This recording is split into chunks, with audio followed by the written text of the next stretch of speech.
5 March 2026 को middle east tensions अपने peak पर थे और ईरान के मिसाइल्स दुबई के एयर स्पेस को टारगेट कर रहे थे। World's busiest airport Dubai international airport shut down. World's largest Jebel Ali port shut down. Dubai छोड़ने के लिए लोग एक रात में 2.5 करोड़ पर फ्लाइट तक दे रहे थे सिर्फ एक टिकट के लिए। जेबल अली पोर्ट से दुनिया का 25% ट्रेड मूव होता है।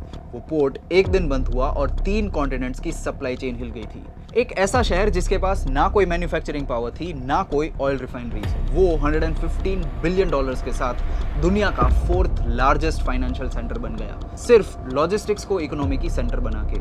Port, airport, free trade zone, air sea connectivity, इन सब को कनेक्ट करके दुबई ने यह प्रूव कर दिया कि एक logistics first city wealth create करके कैपिटल अट्रैक्ट करती है, ना कि सिर्फ गुड्स को एक जगह से दूसरी जगह पर मूव करवाती है। एंड इन कॉन्ट्रास्ट हमारा मुंबई भी उसी डायरेक्शन में चल पड़ा है। इनफैक्ट इस साल जनवरी में स्विट्जरलैंड के डेवोस में वर्ल्ड इकोनॉमिक फोरम कंडक्ट हुआ था, जहां महाराष्ट्र के सीएम ने अनाउंस किया कि MMRDA जो मुंबई का डेवलपमेंट देखती है, उसने $220 बिलियन के MOU साइन किए थे, जो MMRDA के 50 ईयर्स की हिस्ट्री में सबसे पहली बार था। एंड आज मुंबई के पास दुबई जैसे बिल्डिंग्स तो है, बट कैसे लॉजिस्टिक्स के थ्रू मुंबई दुबई का ब्लूप्रिंट अपना रहा है, आइए समझते हैं। मैं हूं झील and you have already started watching upgrade.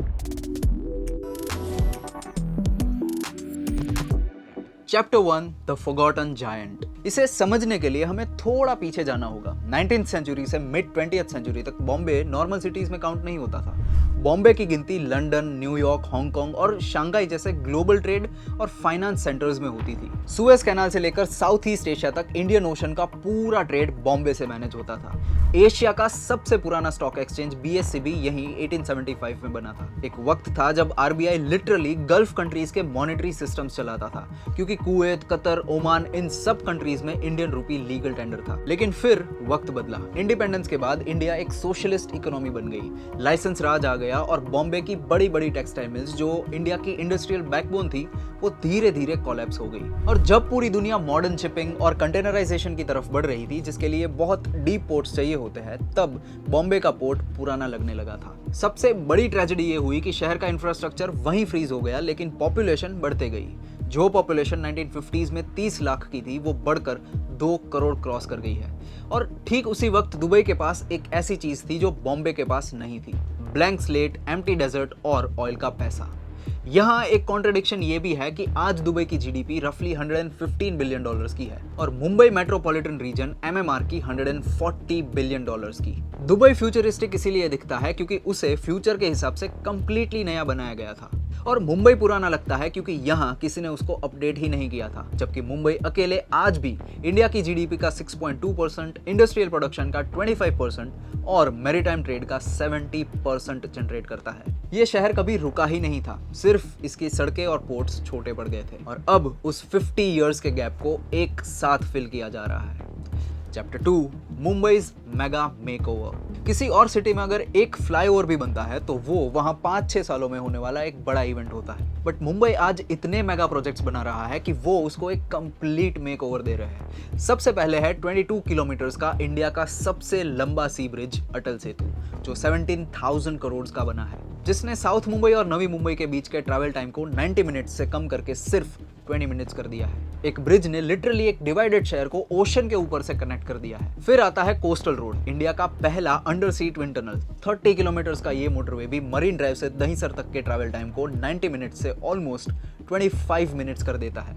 बल्कि इसने मुंबई को एक वर्ल्ड क्लास आइडेंटिटी भी दी है, बिल्कुल दुबई के कॉर्निश की तरह। ग्राउंड फ्लोर के बाद अब चलते हैं अंडरग्राउंड। 33.5 किलोमीटर्स की अंडरग्राउंड मेट्रो एक्वा लाइन दुनिया के सबसे डेंसली पैक्ड सिटी के नीचे एक टनल में चल रही है, जहां ऊपर लाखों लोग रह रहे हैं। ये अपने आप में एक ऐसी इंजीनियरिंग अचीवमेंट है जिसे मोस्टली सिटीज अटेम्प्ट करने से भी डरते हैं। और इन सबको दुनिया से जोड़ने के लिए है नवी मुंबई इंटरनेशनल एयरपोर्ट भी। दिसंबर 2025 में इसकी पहली कमर्शियल फ्लाइट ऑलरेडी उड़ चुकी है। लेकिन ये कोई नॉर्मल पैसेंजर एयरपोर्ट नहीं है, इसे डे 1 से कार्गो और लॉजिस्टिक्स के लिए भी डिजाइन किया गया है।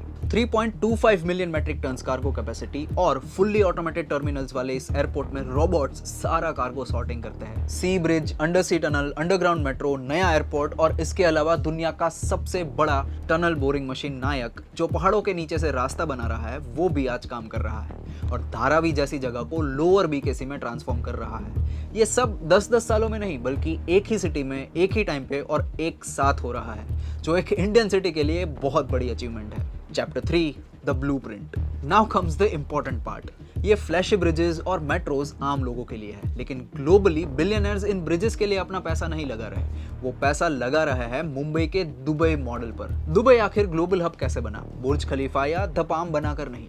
दुबई ग्लोबल पावर बना जब उसने अपने जेबल अली पोर्ट और दुबई एयरपोर्ट को ऐसे बनाया कि उनके बीच का डिस्टेंस कम हो। उन्होंने उसको ऐसे डिजाइन किया कि सी से वेसल आए, कार्गो उतारे और कुछ ही घंटों में फ्लाइट्स के थ्रू यूरोप या अमेरिका के लिए निकल जाए। इसे कहते हैं sea air transshipment model. Mumbai exactly point by point यही मॉडल रेप्लिकेट कर रहा है। इंडिया का सबसे बड़ा container port JNPT Navi Mumbai airport से सिर्फ 18 किलोमीटर दूर है। Same geometry, same speed, same model. लेकिन इस मॉडल में एक पुरानी और बहुत एम्ब्रेसिंग प्रॉब्लम थी। इंडिया के पोर्ट्स इतने डीप नहीं थे कि दुनिया के सबसे बड़े मेगा कंटेनर शिप्स वहां आ सके। इसीलिए हमारा कार्गो पहले छोटे शिप्स में लोड होकर कोलंबो, सिंगापुर या दुबई के जेबल अली जाता और वहां से बड़े शिप्स में ट्रांसफर होता था। यानी हम अपना ट्रेड करने के लिए फॉरेन कंट्रीज को टोल या रेंट दे रहे थे। अब इस ह्यूमिलिएशन को हमेशा के लिए खत्म कर रहा है वाधवन पोर्ट। $9 बिलियन या 76,000 करोड़ का ये प्रोजेक्ट इंडिया का पहला ऑफशोर पोर्ट है जो ओशन में आर्टिफिशियल आइलैंड बनाकर बिल्ड किया जा रहा है। इसका नेचुरल ड्राफ्ट 20 मीटर्स डीप है, यानी दुनिया के सबसे बड़े अल्ट्रा लार्ज कंटेनर वेसल्स भी अब डायरेक्टली इंडिया आ सकते हैं। और ये स्केल इतना बड़ा है कि गवर्नमेंट को इसके आसपास एक पूरी नई सैटेलाइट सिटी बनानी पड़ रही है, जिसे 4th मुंबई कहा जाएगा। इन मेगा पोर्ट्स को बाकी इंडिया से कनेक्ट करने के लिए 1500 किलोमीटर लंबा western dedicated freight corridor WFC भी बन चुका है, जो JNPT से सीधा दिल्ली NCR तक जाता है। और इस वजह से अब ट्रांजिट टाइम 120 आवर्स से सीधा 30 आवर्स हो गया है। Cherry on top Navi Mumbai में दुबई के जाफजा जैसे फ्री ट्रेड वेयरहाउसिंग जोन्स बन रहे हैं, जहां फॉरेन कंपनीज बिना कस्टम के फ्रिक्शन के अपने गुड्स ला सकती है और री एक्सपोर्ट भी कर सकती है। अब जैसे मुंबई इन बड़े बड़े ऑटोमेटेड पोर्ट्स और AI ड्रिवन सप्लाई चेन्स को अडॉप्ट करेगा, तो इसको चलाने के लिए हाईली स्किल्ड टैलेंट की भी जरूरत पड़ेगी और उसके लिए आपको फ्यूचर रेडी और अपस्किल करने के मिशन में अपग्रेड आपके साथ जुड़ा है।